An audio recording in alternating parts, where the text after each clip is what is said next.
I'm 34, and for the last 6 years, I've worked overnight security at St. Vincent Medical Center in Pittsburgh. Not exactly glamorous work. I do 12-hour shifts, mostly walking cold hallways, dealing with angry visitors at 2 a.m., and occasionally stopping drunk people from fighting in the ER parking lot. My wife, Vanessa, used to say she respected the grind. Back when we were dating, she'd bring me coffee during breaks and text me little things like, "Stay safe tonight." She worked remote marketing for a skincare company, so our schedules were different, but we made it work. At least I thought we did. We'd been married 4 years. No kids yet, mostly because we kept saying we wanted to be financially stable first. We rented this modern townhouse near Lawrenceville with giant windows we honestly couldn't afford, but Vanessa loved because it looked Instagram-worthy. That should have been my first warning sign. Over the last year, something changed in her. At first, it was small comments. "You're sleeping again?" "Well, yeah, babe. I got home at 7 in the morning. I know." But normal couples actually spend daytime together. Or she'd wrinkle her nose when I came home smelling like hospital disinfectant and coffee. One night, she was out with her friends from work, and I picked her up because she'd had too much wine. Her friend Kelsey asked what I did, and before I could answer, Vanessa laughed and said, "He's basically a professional hallway monitor." Everyone laughed. I laughed too, because what else was I supposed to do? But that one stuck with me. Things got worse. After Vanessa started spending more time with this guy from her company named Derek. I knew about him because she talked about him constantly. Derek. Got promoted again? Derek bought a lake house. Derek. Says people who work nights die younger. That last one irritated me enough that I said, "Derek sounds fun." She rolled her eyes. "I'm just saying, maybe you should want more for yourself." That pissed me off because I actually did pretty well. With overtime and holiday pay, I was making close to 90 grand a year. Not millionaire money, but enough to live comfortably in Pittsburgh. Meanwhile, Vanessa spent money like we were influencers living in Manhattan. New furniture every few months. Fancy candles that somehow cost $80. Monthly Botox appointments she insisted were preventative.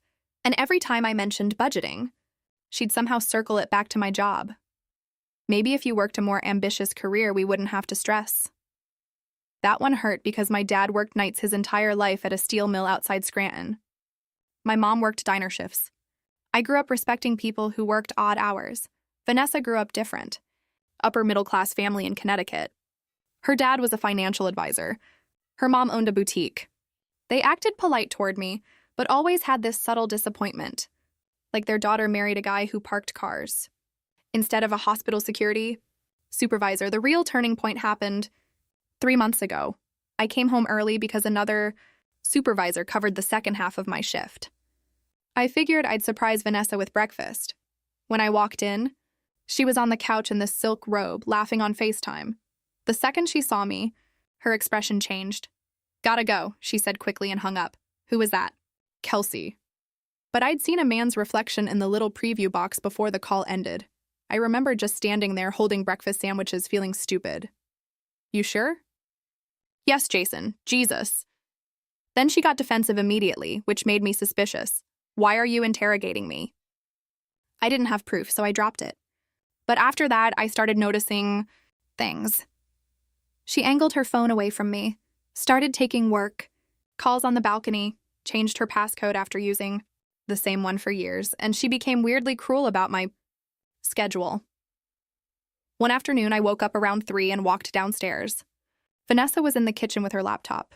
She looked annoyed immediately. "You scared me." "Sorry. I live here. I just didn't expect you awake yet." I grabbed coffee and sat down. "You okay?" She sighed dramatically. "I just feel like I'm married to a ghost sometimes." "I work nights." "Exactly." "You knew that when you married me?" "Yeah, but I thought eventually you'd move up." I stared at her. "I did move up, twice. You know what I mean. No, actually I didn't. But deep down, I did." She meant she wanted a husband with a shiny title she could brag about online. About a month later, she started going to networking events constantly, Thursday nights, Saturday brunches, random happy hours, and somehow Derek's name always came up. I asked once if spouses were invited. She said no too quickly. Then came our anniversary, 4 years. I actually tried really hard for it. I Swapped shifts with another supervisor so I'd have the evening free. Made reservations at Alla Familia because Vanessa loved fancy Italian places where the plates are tiny, and the bill looks like a car payment. I even bought her this gold bracelet she'd pointed out weeks earlier. For most of the evening, things felt normal again. Vanessa wore this black dress with an open back, and honestly, she looked incredible. We drank wine, talked about a possible trip to Charleston later that year, and for the first time in months, she wasn't criticizing me. I remember thinking maybe I'd imagined everything. After dinner, we walked back to the valet stand. It was raining lightly, and Vanessa was tipsy enough to lean into my shoulder. Then, we got into my SUV. I started the engine, and her phone lit up on the dashboard. Because she'd tossed it there, carelessly, one text preview, that's all it took. Derek. Did he believe the networking event lie? I felt my stomach physically drop. Vanessa saw it a half-second later. I'll never forget the sound she made. Like a sharp inhale. Then she grabbed for the phone, but I got there first. What the hell is this? Her face went pale instantly. Jason, answer me. It's not what you think. Every cheating person in human history says that exact sentence. I unlocked the phone because apparently she hadn't changed the Face ID settings, and it still recognized me from years ago. There were hundreds of messages, hundreds, photos, inside jokes, complaints about me, and then the worst one. Derek. You deserve someone who isn't a nighttime rent-a-cop. Vanessa. I know. I feel like I'm married beneath me sometimes. That one felt like getting punched in the throat. I kept scrolling. Apparently, their affair had been going on at least 8 months. 8 months. The networking events. The work trips. The sudden overnight stays at Kelsey's apartment. All lies. What the hell, Vanessa? She started crying immediately. Not subtle tears either. Full dramatic sobbing. I didn't mean for this to happen. When? She wouldn't answer. When? Last summer. I just sat there gripping the steering wheel while rain hit the windshield. The craziest part is I wasn't even yelling anymore. I just felt numb. Did everybody know? No. Kelsey knew. Silence. I laughed bitterly.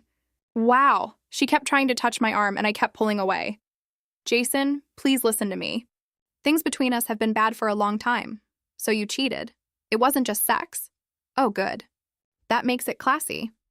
She started talking fast after that, like if she could explain enough, it would somehow sound reasonable. She said Derek understood her ambition. She said she felt lonely because of my schedule. She said she felt like we'd grown apart.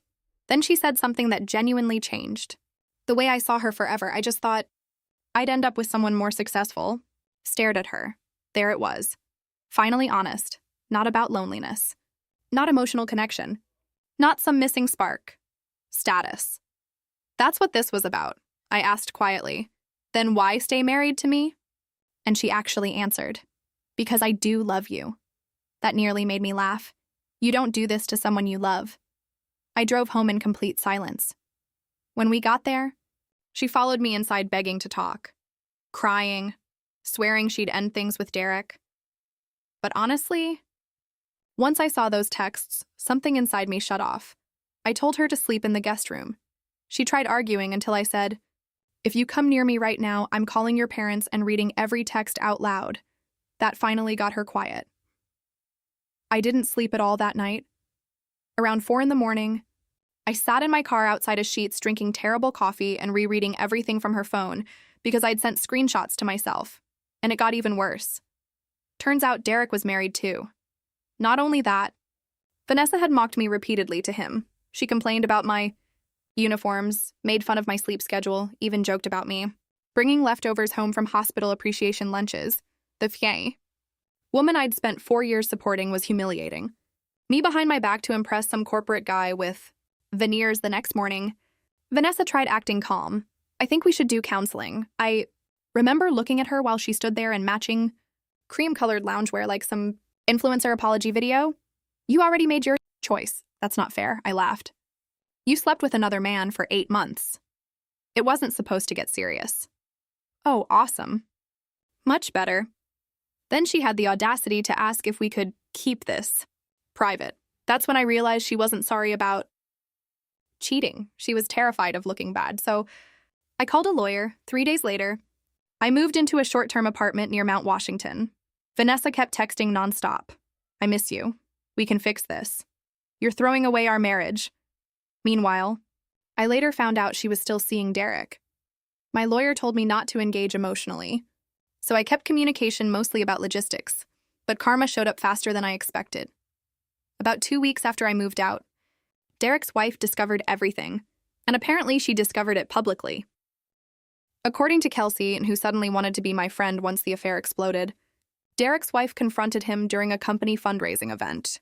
Downtown, in front of coworkers, in front of clients, in front of Vanessa. I guess she had screenshots too.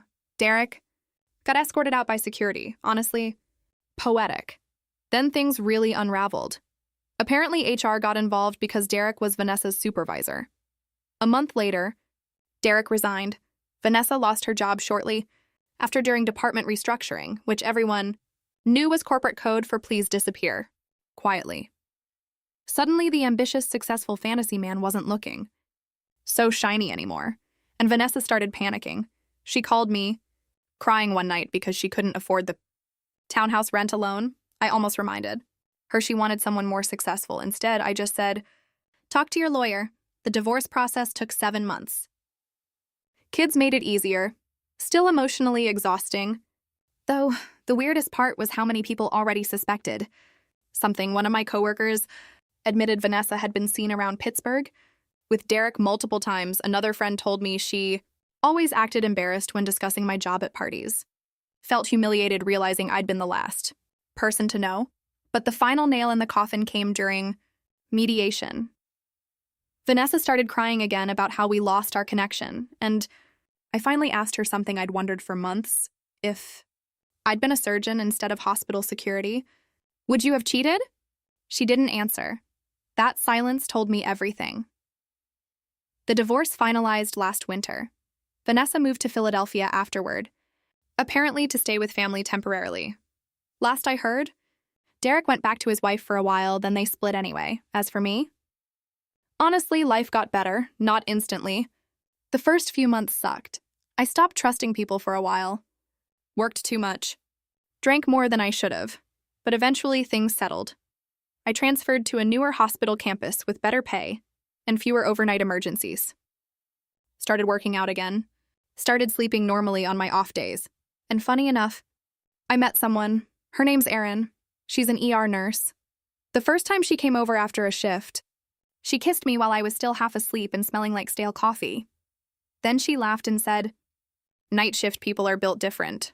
No shame. No embarrassment, just acceptance. A few weeks ago, we were driving through downtown after dinner when my dashboard lit up with a text from Erin. It said, miss you already. Drive safe.